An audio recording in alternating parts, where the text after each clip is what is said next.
everyone. Do you hear me? Yeah? Thank you so much for coming to this talk. I really hope that you're not coming here because all of you feel that you're suffering from compassion fatigue, because otherwise we have a big of a problem in the movement, but we're going to figure out it today. My name is Carolina. I currently work as corporate campaigns manager for animal equality in Italy. And today I'm going to speak to you about something that is really important to me. I have been in the animal rights movement for almost a decade now. And across all these years, I've been able to both volunteer and work as full-time paid staff for a number of different animal rights and animal protection organizations across Europe. I got in contact with hundreds of volunteers, and I could experience on my own skin what it means to be involved in so many different kinds of animal protection and animal rights organizations. And there is one thing that I was able to observe, something truly important. What I could observe across this decade of working is that the animal rights movement is fueled by the passion and the energy of incredible human beings that work hard every day of their life in order to create a better world for animals. And the reason why they do so, it is because they care. And when it comes to caring, as we will see today in this talk, there is a cost to pay. And the cost is really, really high. As we will see today, caring, having the ability to feel compassion and empathy for other individuals, exposes us to having to pay a really high toll. And today, in this 30 minutes talk, I will do the best to give you the tools to spot and properly manage the negative effects of compassion fatigue for yourselves, for your own mental health, but also for the mental health of the organizations you work for and in the end, for the movement as a whole. So the first challenge that happens when we talk about compassion fatigue is the fact that there is not agreement on how to call this condition. In fact, over the course of the decades, many researchers have been giving this condition several different names, and here I have a list for you. For example, compassion fatigue, trauma exposure response, secondary traumatic stress disorder, secondary trauma, vicarious traumatization, empathic strain, compassion stress, bystander effect, caregiver effect, and so on. The list is incredibly long, and there are many names and terms that we can use in order to express this condition, but they all refer to the very same experience, which is the experience of being deeply transformed as a consequence of our exposure to the suffering and the pain of others. Compassion fatigue is a very common occupational hazard among professionals that are working in the helping professions. It does not only affect us, but anyone who is in constant contact with the pain and the suffering of other living individuals. So the way we can define compassion fatigue is basically the deep transformation that takes place within us as a result of our exposure to the suffering of other living beings, which can be deliberate or inadvertent. It can be formal, or it can also happen in an informal context. It can happen as a consequence of our paid work or volunteer work. But what it is important to note is that this prolonged exposure to the suffering of others does something terrible to us. It gradually erodes our abilities to feel empathy and compassion for others. It erodes everything that once made us feel connected to the individuals we are trying to help in our work. It erodes our hope. It erodes our compassion, which is our natural ability to feel concern and pity when we see somebody else suffering. And ultimately, it erodes our empathy, which is our natural ability to feel the suffering of others as if it was our suffering. So, as you can see, and as you will see today, compassion fatigue can have really dramatic negative effects on our lives. And this is why it's so important that we take the responsibility as activists to acknowledge the existence of this problem in order to be able to properly and timely manage it within ourselves and within the organizations we're working for.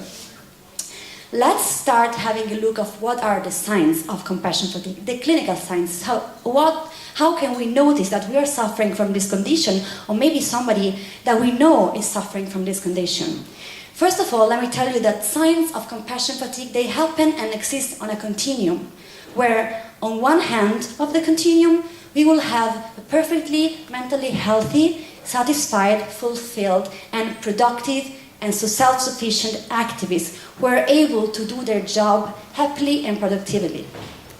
On the other hand, on the continuum, instead, we have a completely drained, tired, exhausted, worn out, and unhappy activist who most of the time ends up leaving the profession, or even worse, leaving the whole movement. Let's look into the physical signs of compassion fatigue first. First and foremost, we have physical exhaustion. What is physical exhaustion? I'm not referring to feeling a bit of tiredness. Physical exhaustion refers to the feeling of being completely drained, physically unable to move or do anything. It means waking up in the morning and feeling like you haven't slept in a whole week. It refers to the feeling of coming back to work after a weekend and feeling like you don't have the energy to do what it takes for you to end up with the tasks that you have for your week. It is your body telling you, I cannot do this anymore, I just want to rest. Then we can experience insomnia. As many of you might know already, insomnia refers to the tendency of having difficulty to fall asleep at night. And when it comes together with compassion fatigue, insomnia oftentimes is related to having thoughts about the individuals, the suffering individuals that we are trying to help in our jobs. We are so caught up with thoughts about their suffering and their pain that we are literally unable to just close your eyes and rest. On the other hand, we can have the complete opposite, which is hypersomnia, which means that we constantly feel the urgency and the need to just close our eyes and take a nap. We are constantly on the lookout for the next occasion in which we will be able to just lay in bed and rest, because our health, our mental health is so stressed that we really cannot take the pain anymore and we just want to sleep in order to forget.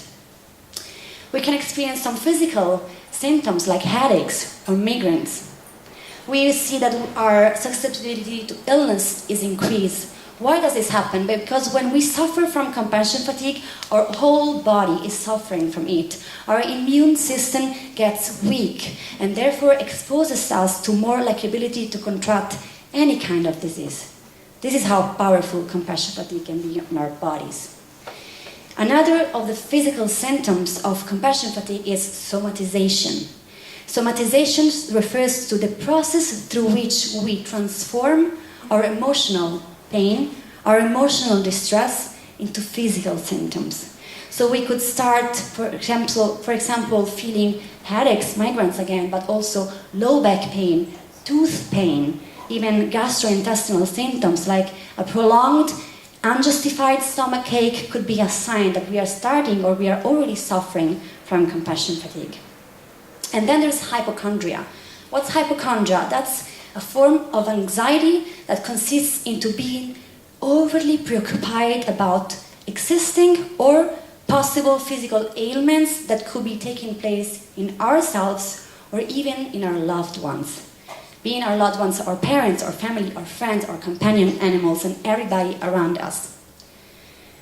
Now let's go and have a look into the behavioral signs of compassion fatigue. First of all, we have an increased use of alcohol or other drugs.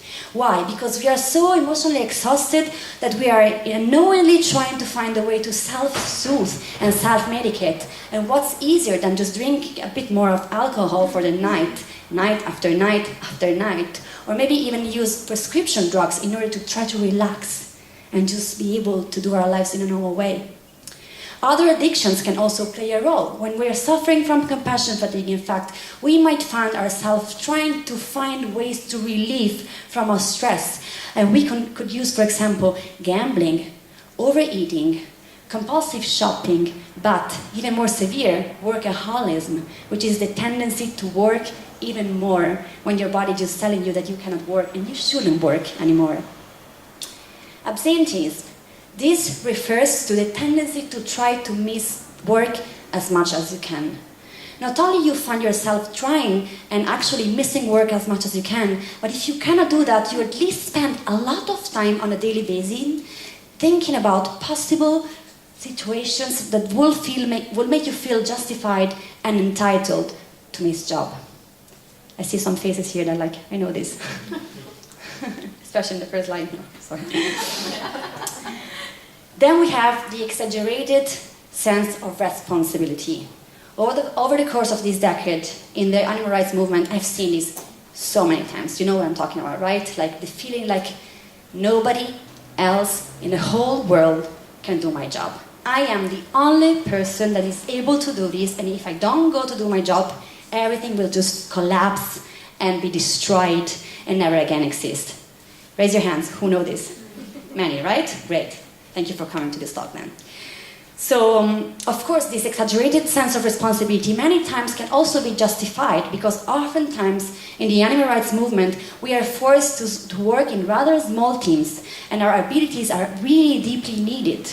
But sometimes this can lead to something really dangerous. Like we feel that the whole weight of the work is relying on our own shoulders. And this can have really negative consequences on us because we suddenly start not taking any vacation, not going on holidays for months, for years. I've seen this so many times. Even worse, we might be missing taking days off even when we're sick, when our bodies are telling us to rest and take a break. We feel so needed. Actually, we might even develop an addiction to being needed so that we just don't miss work never. And then we also can experience impaired ability to make decisions. And by this I don't mean big decisions of life, like should I get married to this person, should I quit my job, should I change city, but something like, should I eat pizza tonight? Or should I eat pasta tonight? I know in this case it's quite easy, you choose both. But in general, what I'm trying to say is that you can't find yourself in front of your wardrobe in the morning saying, I just don't know what shoes I should wear today. I can't make this decision, I need some help. And finally, we have attrition. This is one of the most lethal consequences that I have witnessed in my experience in this movement as a consequence of compassion fatigue. This refers to the fact that many activists, even the most committed and passionate activists, they end up quitting their jobs, quitting their organizations, and maybe even leaving the movement as a whole, with a big loss for the movement and, of course, for the animals. Now let's have a look into the emotional signs of compassion fatigue. One of the most important emotional signs that we're suffering from this condition is that we feel emotionally exhausted. What does this mean? It means that we feel that we are completely and utterly unable to attend to any of the needs of the people around us. We cannot attend our partners, we cannot attend our friends anymore, we cannot speak to anybody around us because we have the feeling that whatever kind of need coming from other people around us is simply too overwhelming for us. We cannot do anything to help them. We don't have the strength, we don't have the power, and we don't have the energy nor the willingness to do that. Then we start distancing. Distancing refers to the emotional process through which we take actual emotional distance from the people around us.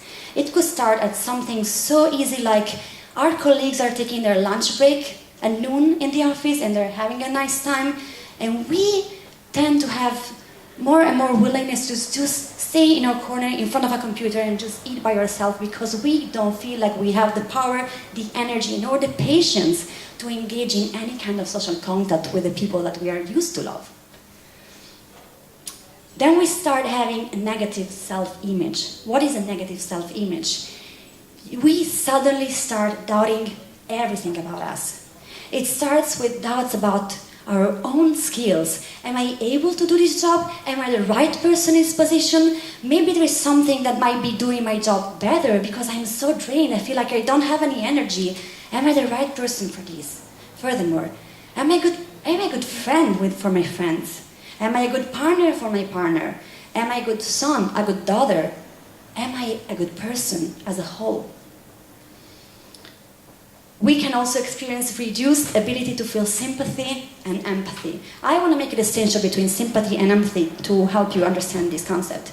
Sympathy is our ability to feel pity and concern for the suffering of others. While empathy will be our ability to feel exactly what other people who are suffering. For example, sympathy will be me seeing another person around me crying and going to this person and saying, I know this really sucks. While empathy will be me seeing another person crying and feeling the urge to cry with the same person because I can feel the pain that this person is going through. When we are suffering from compassion fatigue, this is one of the key aspects of it. We gradually lose our ability to feel sympathy and empathy, which is something, I think, tragic that can happen to us as human beings. We become cynic and bitter. Cynicism is a very sophisticated method that we use when we want to cope with difficult emotions like anger, for example, and refers to our tendency to see that other people are not trustworthy. So we start not feeling that we should trust them at all. We become bitter when we start feeling and seeing everything as negative. An example of this that I've seen many times in my experience is like there is a bitter person in the office and a newcomer comes with a lot of energy, a lot of good ideas, a lot of just really nice fresh air. And this person will be like, yeah, you'll see in a couple months. Have you seen this in your life? For sure, I see a lot of smiles. And finally, we feel professional helplessness. This refers to the fact that sometimes we get to the point where we feel like whatever we do, no matter how much effort we put, how much energy we put in what we do, how much passion, how much professionalism we put in what we do, there isn't an end to animal exploitation. It is just too big. We don't have the time, we don't have the resources, and we don't have the energy to fight against animal agriculture because it's just a problem that it is too big and animals will always suffer and will always die. We can experience diminished sense of enjoyment in our careers. We might have started doing our jobs, being happy, fulfilled, and extremely grateful for what we have been able to accomplish. But out of the blue, we feel like we don't have any of these feelings anymore. We go to the office just because we have to. We don't enjoy anything anymore. We don't enjoy our tasks. We don't enjoy spending time with our colleagues. We don't enjoy any of the aspects of our job that once made us feel fulfilled and happy and gratified. We can also experience a complete disruption of our worldview, which is one of the key signs of compassion fatigue. This deep transformation of our worldview, as I was saying before, as a consequence of us being constantly exposed to the suffering of others. So we have been submitted to so many tragic, dramatic, violent images and stories of the victims that we're trying to help, that we start feeling that the world is no longer a safe place for us. So we have enhanced anxiety and we start feeling way more vulnerable to everything. So we are constantly on the lookout for some potential danger. We become unable to tolerate strong feelings. As a consequence of this, we might be putting in act silencing response. What is silencing response? This refers to, for example, a friend of yours come to you because he has something that he wants to share with you, something that you might have thought is something that you don't feel like you are able to deal with because it's too much. Then you just change topic or say, sorry, I don't have time for this right now, or you use humor. Humor is a very powerful response in this sense. You use humor because you don't feel like you don't have the mental energy to actually listen to what the person is trying to tell you. Or we can just provide pat responses like, yeah, I know, or just not listen at all what people are saying to us. Intrusive imagery. We are used to be exposed to so much graphic and violent content in our jobs that this can have really long-term negative effects on us. Intrusive imagery refers to the fact that maybe even after a few weeks or months after having been exposed to a traumatic image, we still have this image of people or individual sufferings in our mind. And this intrusion becomes so disruptive that actually we are not able to do our job anymore because it's coming and coming and coming. Maybe we have dreams about this or just thoughts in the middle of our work. So try to notice these kind of symptoms in yourself because they are very important. We can also become hypersensitive to emotionally charged stimuli. For example, you come back to work one evening, you go on your Instagram feed and you see that super cute kitty. You know what I'm talking about? And you just can't help but start crying because it's so cute and you can't stand how cute it is. Or maybe you get extremely emotional to everything, to your friends. You start, oh my God, I love you so much, I need you so much. Or to your parents, or you come out at night and you come home at night and see your companion animal and you are just so deeply moved by its own existence that you feel so grateful and just start crying. But this hypersensitivity to emotional stimuli, it's also related to some negative stimuli. For example, we are watching television or we're listening to the news and we suddenly know of or hear of something bad happening in the world. And we are so deeply affected by this that we just have to cry for hours because we can't stand all the bad that is happening in the world. On the other hand, something that can happen to us is that we become completely insensitive to any kind of emotionally charged or violence stimuli. Many of you, I'm sure, in this room have been exposed many times to very graphic, violent images of animals being abused, exploited, or even slaughtered. And we all have this feeling, we know what it means to feel horrified deeply inside us, because it is just too awful to watch and to witness. And out of the blue, we just feel completely insensitive to it. We are cold. We're able to manage this as if it was something like whatever. And we become completely cold and we feel like we're heartless. We can also experience difficulty separating personal and professional lives. With this, I refer to the fact that we go on with our phone, checking emails, not being able to have any conversation whatsoever about anything else that is different from our work or work-related tasks or work-related people or work-related thoughts. So we constantly go on in our lives without being able to just have a distinction between what are we doing in our private life and what we are doing in our jobs. When we see ourselves or somebody else close to us walking around always thinking and doing things about job and work-related stuff, that's a big problem. So now I've been giving you some of the signs of compassion fatigue, and if there are any managers in the room, I will strongly recommend that you take the time and the resources to hire a licensed counselor for your organizations in order to properly assess compassion fatigue. But here I want to provide you all with this very nice tool. It's available online. It's called the Pro Quality of Life Scale. It is a validated scale and it is available for everyone, and it is a very helpful tool for self-assessing not only compassion fatigue but also burnout and compassion satisfaction.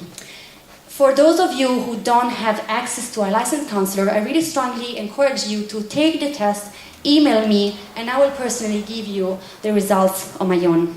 So you can just contact me. I'm going to give you the mail at the end of the talk. So we've been speaking about compassion fatigue and about the negative consequences that this condition can have on our own. But what about the consequences of compassion fatigue for our organizations? One of the most lethal consequences of this condition for our organizations is the development of a toxic workplace. Now, I am scared by a few things in life, but if there is one thing that really scares me to death, it's this.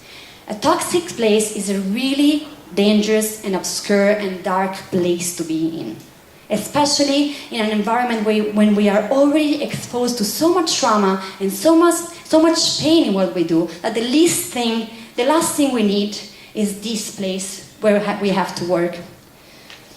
What is a toxic workplace? It is a place where the environment is completely surrounded by an atmosphere of distrust, mistrust. A lot of suspicion is created, many times directed to the upper management. So all the employees start having gossip around the boss, around that colleague, and there is this negative environment and this bitterness flying all over the place that really intoxicate us. So there is this negative frame of mind that is very, very difficult to get rid of, especially because when a toxic workplace is in place, it is very, very, very complicated to get rid of it. Why? Because people who are already intoxicated tend to take it on the next buyers, the next new buyers, so the newcomers, so that if we have a toxic place in our organization and new stuff come, they will be intoxicated. It's automatic. That's why it's so important, key, that managers who are leading organizations take responsibility to acknowledge the existence of compassion fatigue and do whatever it's in their hands to minimize the effect of this condition. So what can we do to try to manage this problem? Because again, one thing that is very important to understand is that compassion fatigue cannot be prevented. It cannot be avoided. It is something that comes together with the fact that we care and with the fact we are constantly exposed to the suffering of other individuals in our jobs. So the only thing we can do is to try to properly assess it in a timely manner and manage it in the best way possible for the health of our organizations. So I'm going to start with what organizations can do. Organizations can definitely set the tone and participate to the creation of a fulfilling, inspiring, and mentally healthy environment. Some of the few of the very many things that organizations can do are here exposed. First and foremost, organizations should always try to provide adequate salary for their employees and adequate time off. And with the adequate salary, I mean a salary that enables our activists to be sustainable in the long term, to be able to have a decent life, to live with dignity, to not have to work multiple jobs or even find themselves in the situation of having to ask for money to their parents or their friends. As for time off, I mean that in each and every contract that we're giving to our employees, if we're leading an organization, we should always put an adequate amount of day off. And we should encourage our employees to take all the allocated time off. Secondly, organizations should always try to provide orientation and quality management. What do I mean? As for orientation, I mean that there should always be a person in charge of welcoming the newcomers, giving them the training, the patience, and the attention that every newcomer needs in order to feel self-confident and able to do their work in a good way. And as for quality management, I mean that every single person who has a manager above them, they have the right to be managed by people who has received training in management.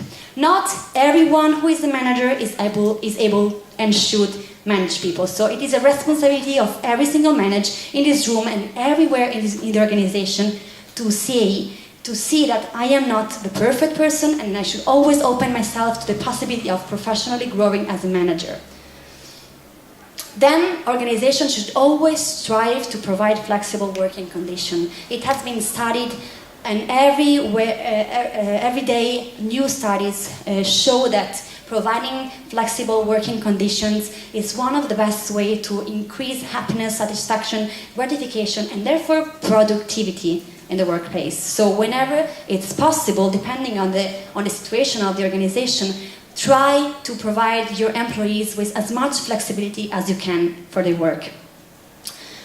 Last but not least, something as easy as providing training, quality training about compassion fatigue. I'm going to stress this throughout the whole talk.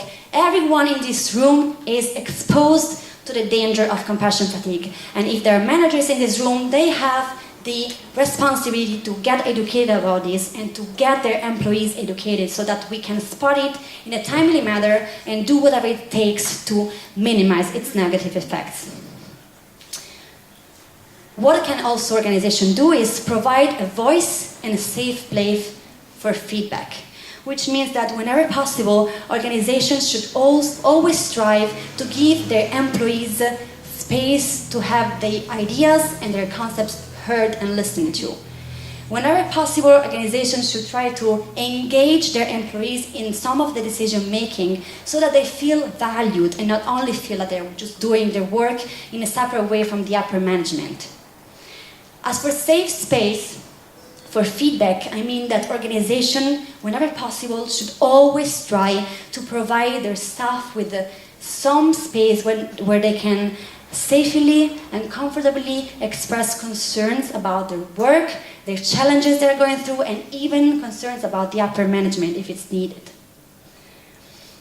Organizations should always try to build job diversity and enrichment. We are all humans, we are not staffers, and we have passions, we have abilities, we have certain specific skills that we would like to grow in. So organizations should always try to provide their employees with the ability to professionally grow in their roles, provide them with the opportunities to travel, to take trainings, and so on. Organizations should also create a culture that celebrates results and achievement. I cannot stress this enough. I've been in this movement in so many organizations, and I've seen that so often we are forcing work in teams so small, and we have so many projects that we have to carry on, that sometimes we just forget to just take a breath and just clap at each other because of the results that we got. We work so hard every day in our lives to make this world a better place for animals, and we almost never take the time to celebrate it. So please, organization, take the responsibility and do whatever you can to just celebrate every single step, every single result, even if it's just for a coffee break. Just take that time, hug your colleagues, and create this feeling of success and achievement. Last but not least, organizations should provide and encourage mental health leave. And I'm taking my time to say this because this is absolutely crucial. Organizations that are striving to stay healthy have to promote health. And mental health, even if it's been stigmatized for so many years, it's health. And it is not different from what we are used to consider health. Like physical diseases are health, mental diseases are also health. And I have seen this happening so many times in the movement. So I want to really stress this. Organizations should always take your responsibility to speak out loud about mental health and encourage their employees to feel safe to take mental health leave if they need. Now let's go to see what managers as individuals can do, because they can also, as human beings in the office, do many things in order to provide a better and a healthier environment for their employees.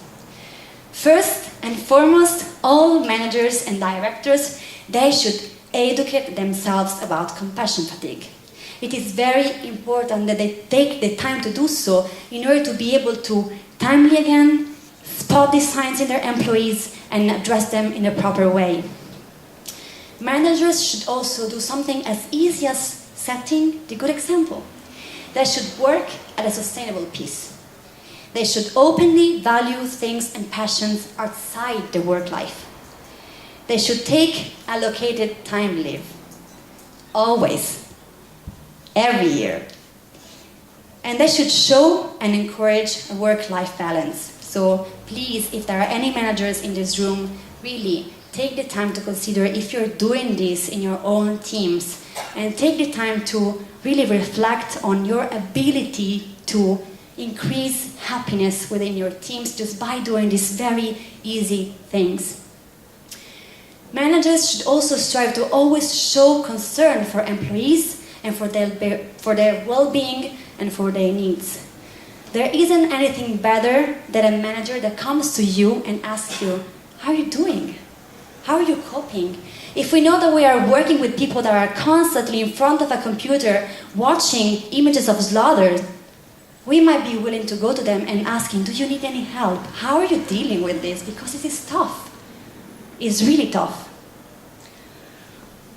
Managers should always listen to and generally value the feedback. If you remember, I told you before that one of the most important things that organizations should do as for policy is have an open space where people can give feedback. Now, giving the opportunity to give feedback doesn't mean anything if the managers are not willing or able or open to receive that feedback in a positive way. So any manager in this room and all the managers that you know, please let them know that they have to open their ears and be able and willing to listen to what their employees have to tell them.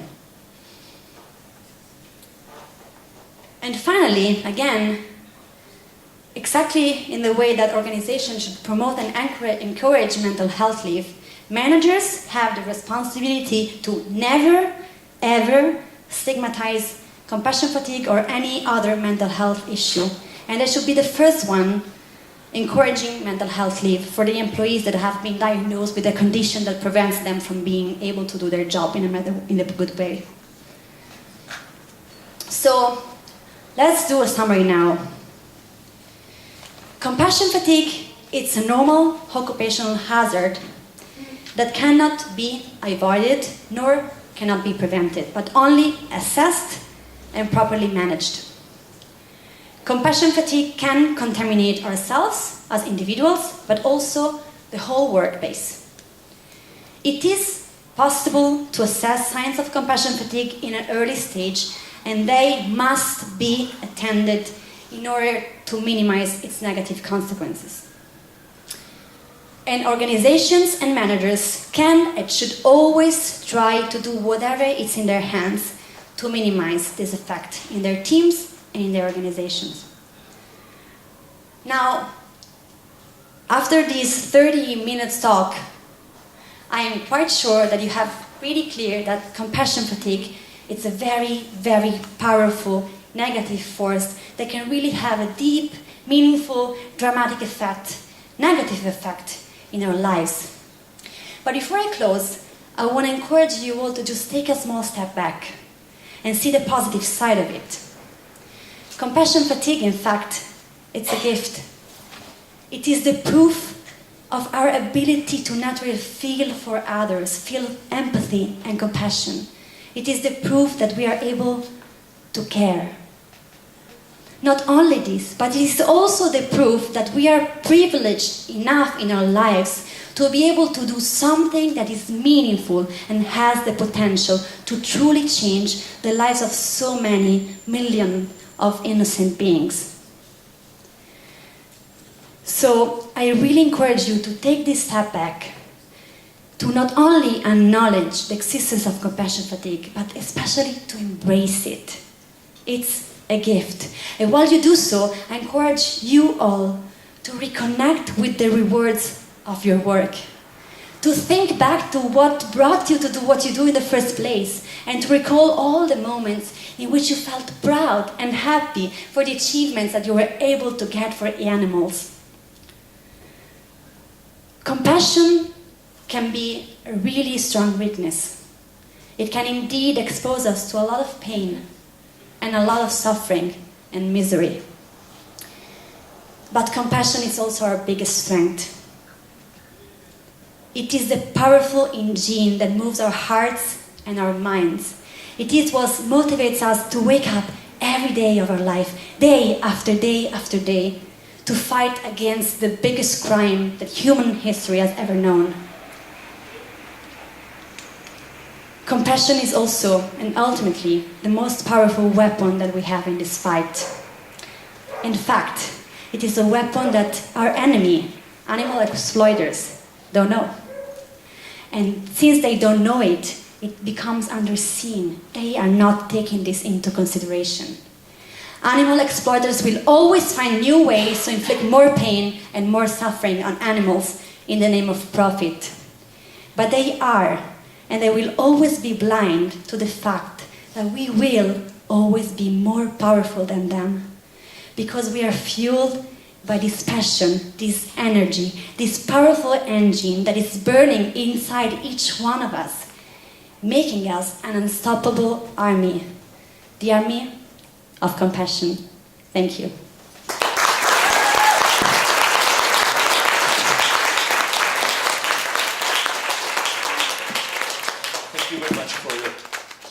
Thank you very much for your great speech.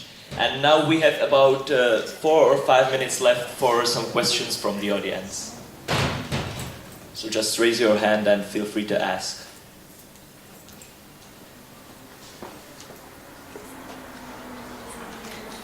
So thank you for your speech. You have been talking about some actions that organizations can take, the managers, but what about us? Is there anything which can help us to prevent this? Absolutely, yes. Actually, in 30 minutes, it would be impossible to also give tips to employees, which are the other part of the organization, in order to be more fulfilled and more healthy in our lives. Maybe we should give a whole talk about this, because there are so many things that you can do. But first and foremost, I will say, educate yourself about compassion fatigue. Know that you are tremendously exposed to this possibility, and educate about self-care. So read about mindfulness, practice medication, stay healthy, try to find an environment around you that allows you to speak about your problems. Find somebody who is willing to witness your pain and your suffering, and that you can talk to in order to feel listened and valued in your suffering. The first and foremost thing that we all as employees and activists have the responsibility to do is to know that we are exposed to this, and we have to take care of ourselves.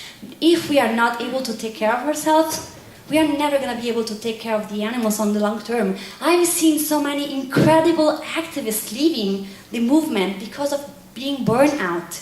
We cannot leave that this happens. We have a responsibility to stay in this movement and to fight until the end of this. So taking care of ourselves, educating ourselves about how we can prevent this from happening, actually not preventing because we cannot prevent it again, but we can manage it properly. This is the first thing that we can do. And if you want more information, I can send you a whole lot of books, so just write me an email and I will send you a lot of tips. And whoever is also willing to know more about self-care, I can give you a lot of tips. And maybe next year we're going to give another talk about this. One more question.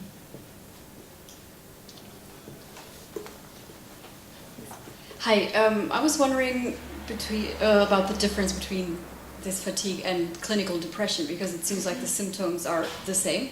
So are treatment methods also the same? Yeah. First of all, depression is a disorder.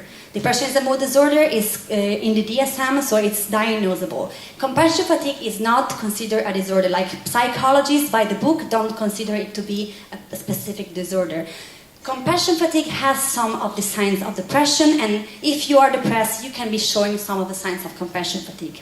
So it is different, and the most important difference, I think, is that compassion fatigue is a very specific kind of burnout that only happens to people who are involved in the helping profession. This is what makes it different from, for example, also burnout.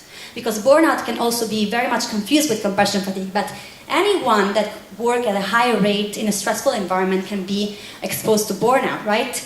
But if you're working in a bank, you're never going to develop compassion fatigue, because compassion fatigue, again, is the result of you being over the time exposed to the suffering of other beings. Unfortunately, we don't have time for any other questions, but I believe you can ask Karina personally. Yeah, so thank you once again. If you want to write me, this is my email.